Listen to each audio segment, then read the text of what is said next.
Gaby, buen día, ¿cómo estás?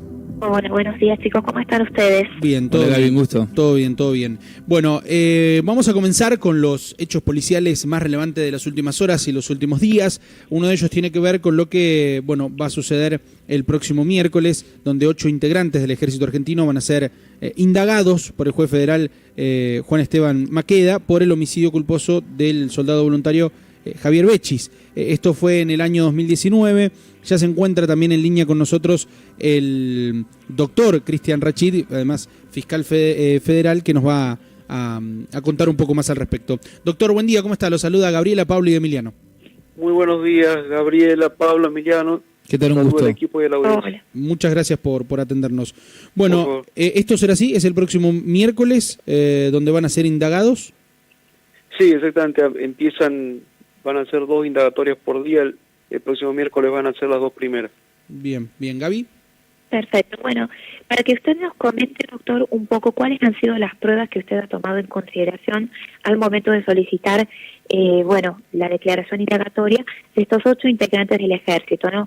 Siendo uno de ellos un compañero, un soldado voluntario, digamos, al igual que el fallecido, ¿no?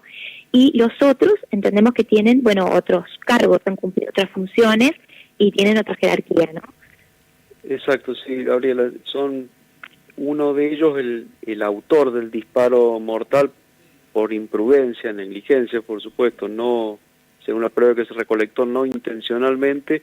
Era un aspirante a soldado voluntario, compañero de la víctima Bechis, y el resto son oficiales y suboficiales cuya función era controlar y organizar la práctica de tiro, en quienes entendemos que se verificó también una conducta absolutamente negligente en esa tarea de control y organización, teniendo en cuenta que quienes intervenían en esa práctica, eran chicos entre 18 y 19 años, que era la primera vez que iban a disparar con un arma de fuego, sobre todo con un fusil tipo FAL.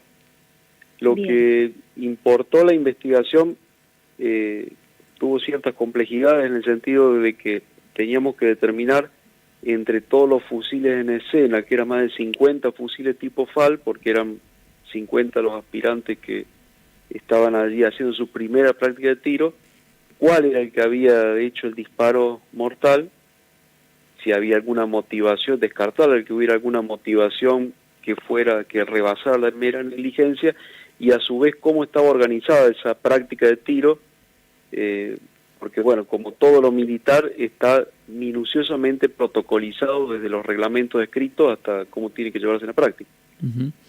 Entonces, el contexto en que sucedió el disparo finalmente se determinó que fue en una carpa en la que debían haber 10 personas en principio, pero por ya esta defectuosa organización que detectamos había más de 20 personas, todas con sus respectivos fusiles, y muchas de ellas con municiones, cuando en realidad no tendría que haber habido ninguna persona con munición en esa carpa.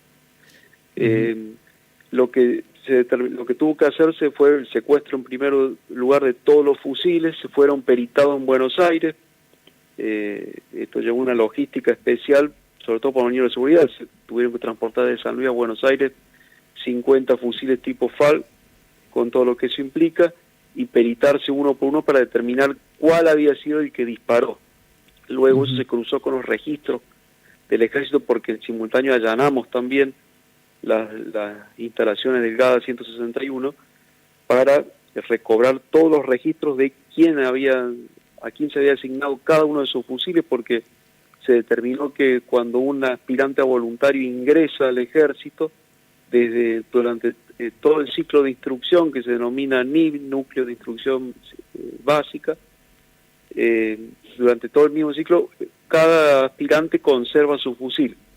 Por lo tanto, había que determinar, según los registros, a quién había sido asignado ese fusil, que se determinó que había sido el autor del disparo mortal, porque no pudo reconstruirse por testimonio cuál había sido, y en base a eso, y también se secuestraron los libros de mantenimiento de fusil para descartar que el disparo no hubiera sido un error humano, sino un mal funcionamiento del arma. Entonces, cruzando todo eso, más la pericia que determinó que el proyectil recobrado del cuerpo de la víctima había salido de tal fusil, y que la vaina que se encontró en los fusiles secuestrados había sido percutada en ese mismo fusil, se determinó cuál había sido el aspirante a quien imprudentemente se le había escapado el disparo en esa carpa. Eso en lo que tiene que ver con determinar el autor del disparo mortal.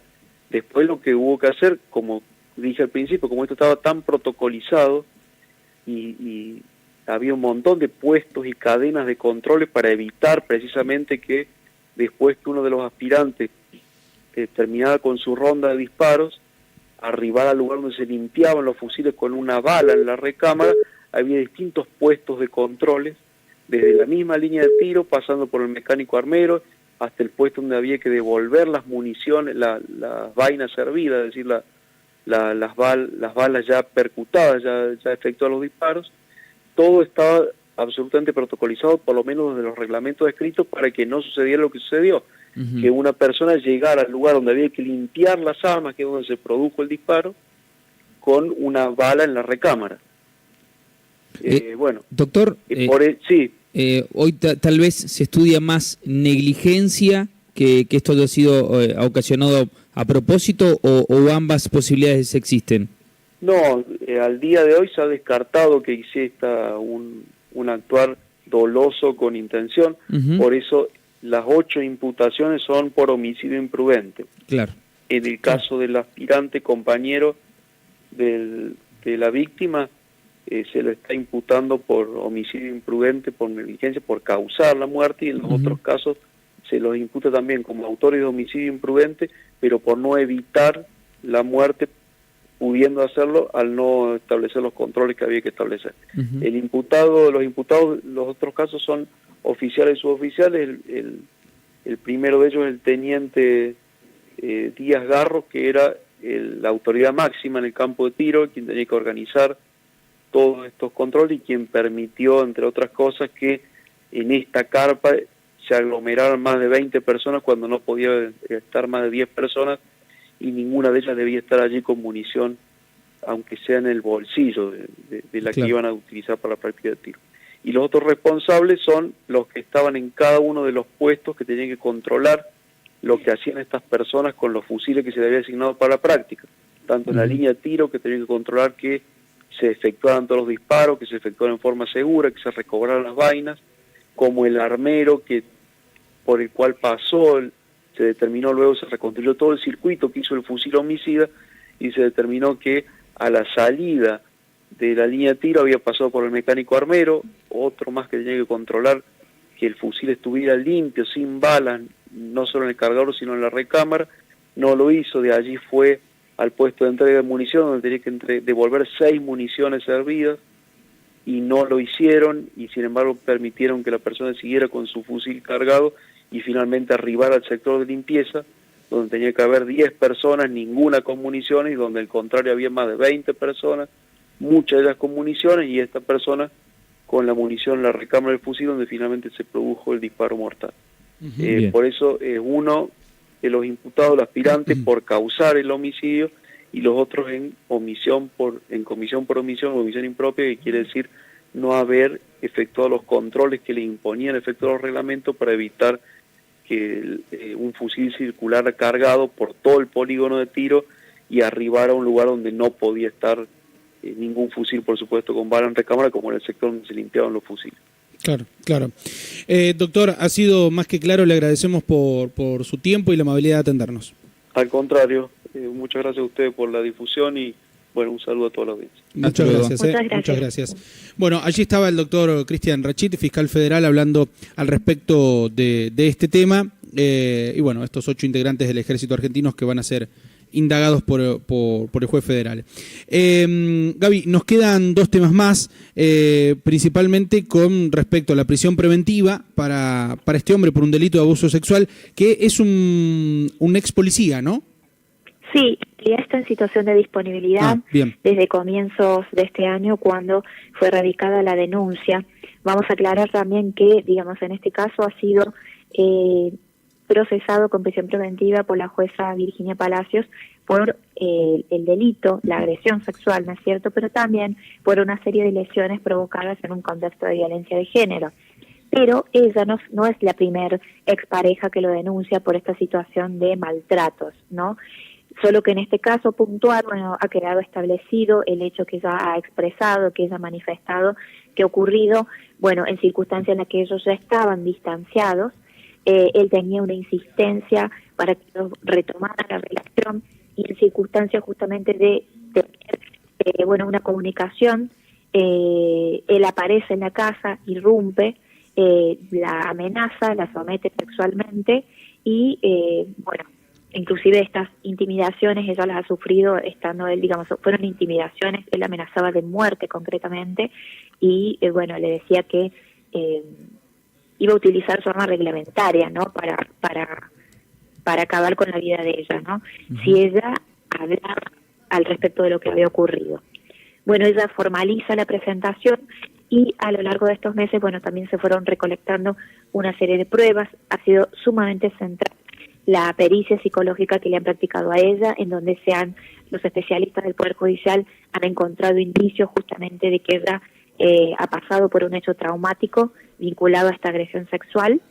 Y bueno, después con la policía realizaron una serie de averiguaciones porque este hombre prestaba servicio en la comisaría 29 de Villa Mercedes, la conocida como la comisaría de la Ribera, y cuando ya deja, digamos, pasa este estado de disponibilidad, él había dado como domicilio para ser notificado de todas las cuestiones judiciales en Villa Mercedes, pero no se lo encontró antes. Entonces comenzaron una serie de indagaciones hasta que finalmente se estableció que estaba residiendo aquí en Ciudad Capital, que es donde fue detenido finalmente. A ver, bien, Gaby, te estamos perdiendo perdiendo. ahí, Gaby, con esto último que decías. Sí, que él fue finalmente localizado, Bien. digamos, él había dicho que tenía domicilio en Villa Mercedes, pero se lo buscó y no se lo encontró. Entonces se realizaron una serie de averiguaciones que permitieron establecer que estaba residiendo aquí en Ciudad Capital, y bueno, fue detenido finalmente el lunes 7 de junio en un pasaje aquí en Buenos Aires, y Blas Parera, aquí en Ciudad Capital, ¿no? Esa es la fecha en la que fue detenido y bueno, se ha dado este fin de semana el procesamiento con prisión preventiva. Muy bien, excelente, Gaby. Nos queda otro de los temas que tiene que ver con Villa Mercedes y en este caso una persona que irá a la cárcel por asaltar una casa de seguros. Contanos un poco más. Sí, exactamente. Esta decisión ha sido tomada por el juez penal número 2 de la ciudad de Villa Mercedes, que es Leandro Estrada, y ha afectado de forma directa a Marcos David Álvarez, quien finalmente, bueno, ha sido trasladado a la penitenciaría de San Luis, porque, bueno, se han encontrado elementos que lo vinculan con el asalto en una aseguradora. Sin embargo, durante lo que ha sido las averiguaciones de esta causa, se ha logrado también encontrar algunos indicios que lo conectarían con un hecho similar ocurrido en otra causa de seguros, ¿no? Entonces está siendo investigado por estos dos hechos, aunque ya se le ha dictado el procesamiento con prisión preventiva por uno de ellos, ¿no? En este caso el procesamiento ha sido por un robo calificado por el empleo de un arma de fuego cuya aptitud para el disparo no puede tenerse por acreditado, ¿no? Pero, bueno, el otro hecho del que hago mención está siendo instruido por la jueza Mirta Urselay, ¿no? En este caso, el procesamiento ha sido dictado el día viernes y en ese momento, bueno, yo trasladado al servicio penitenciario. Bien, bien. Bueno, ha quedado más que claro, Gaby. Te agradecemos por tu tiempo, que tengas un excelente comienzo de semana y nos vamos a encontrar seguramente en los próximos días. Bueno, chicos, muchísimas gracias. Estamos en contacto entonces por lo que vaya surgiendo. Gracias, muchas gracias.